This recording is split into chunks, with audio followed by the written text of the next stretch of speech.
Iran has rejected as baseless a statement by the G7 foreign ministers that blamed Tehran for a recent attack on an Israeli-managed tanker off Oman. The foreign ministry spokesman said that such an incident just days before the swearing-in of the new president in Iran was a scenario planned by Israel. Saeed Khatibzadeh said it is not the first time that the Israeli regime has resorted to such plots to stir up tensions in the region. He added that Iran is committed to ensuring the security of the strategic Persian Gulf waterway and the Strait of Hormuz. In a statement, the G7 foreign ministers and EU foreign policy chief Joseph Borrell claimed that Iran was involved in last week's attack on Mercer Street tanker. Tel Aviv says it is ready to strike Iran in retaliation for the attack. Iran has already warned of a crushing response to any such move.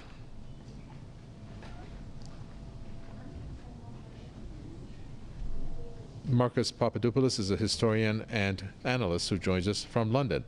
You have the statement coming from the G7 after first Israel, then the US, and then UK made their statements pretty much aligned in terms of their stance against Iran. Why do you think it took the G7 this long, and what do you make of it coming at this time? Well, there are more questions than answers regarding the maritime incidents which the Middle East has been witness to in the last week or so. And worse still, I have serious reservations over the veracity of Western and Israeli claims regarding these maritime incidents in the Middle East. First of all, London, Washington, and Tel Aviv have failed to substantiate their argument against Iran, even with an ounce of evidence to demonstrate that Tehran was responsible for the attack on the Israeli-owned ship. Secondly, what we have seen in the last few days regarding the ship, which according to the British government and British mainstream media was hijacked off the coast of UAE, is a departure from the original narrative. First of all, Britain claimed that the ship off the coast of the UAE had been hijacked. Then some 24 hours later, London claimed that the hijacking was in fact a potential hijacking and that the people who had boarded the ship had left. Well, London needs to make it very clear to the rest of the world, was that ship hijacked or not? And secondly, the people whom London claims left the ship, do we have photographic evidence or footage provided by the British government to demonstrate that these people left the ship? Furthermore, how did these people leave the ship? Did they leave by boat? Did they leave by rowing boat? Did they leave by helicopter?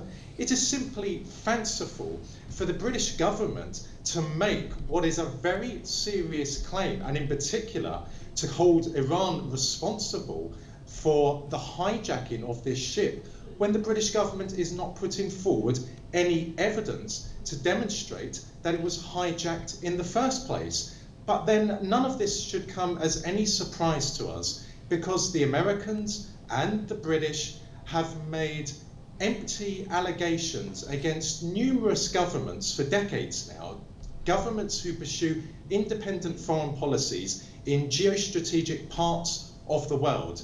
And those claims have never been corroborated with any evidence whatsoever.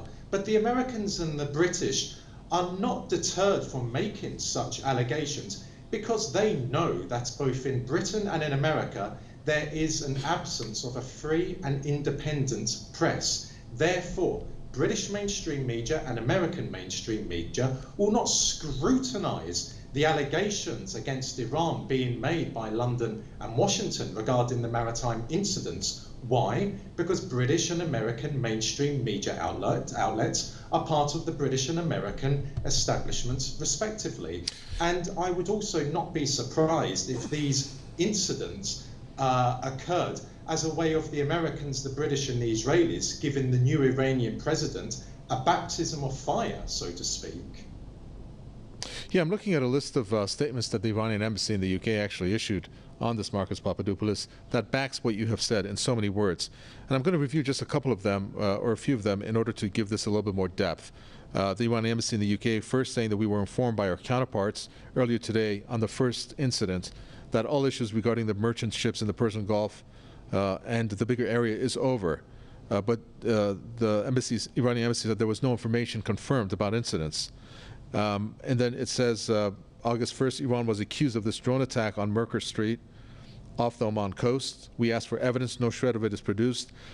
And then you have, going down here a little bit, the incident where you have these ships that said that we have no control of our vessels. I don't know if you recall that. It was up to about 6 ships, of which then there were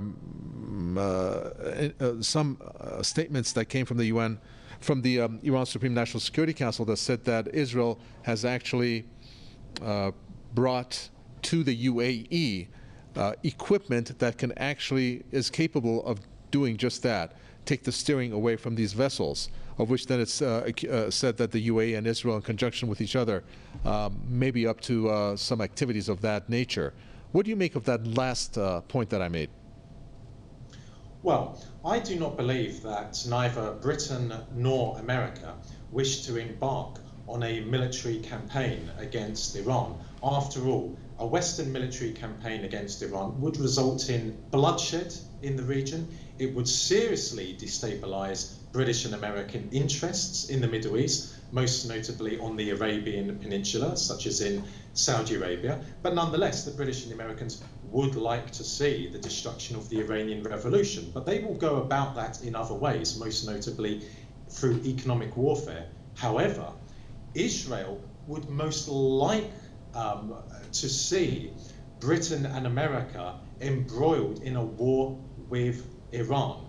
And I would not put anything past the Israeli authorities in trying to provoke a conflict between Iran and, in particular, America, because the Israeli hope would be that a war between America and Iran would result in the destruction of the Iranian state, and therefore the linchpin in resistance to Israeli aggression in the Middle East, i.e. Iran, would be removed. So again, what I would say to the Americans and the British and the Israelis is quite simple. They have made serious allegations against the Iranian government. Therefore, they need to take their findings and their evidence and present it to the United Nations Security Council to be tested and to be scrutinized. And I expect such evidence to be nothing but concrete evidence, evidence that would be put before a legitimate court of law. If the Americans, the British and the Israelis are not going to do that, then we can simply disregard their claims and we can simply put it down to another act of aggression against Iran. In simple words, if the Americans and the British are serious, put forward the evidence against Iran. So, in short, put up or shut up. Okay, we'll end it there. Thank you. Marcus Papadopoulos, historian and analyst there from London. Thank you.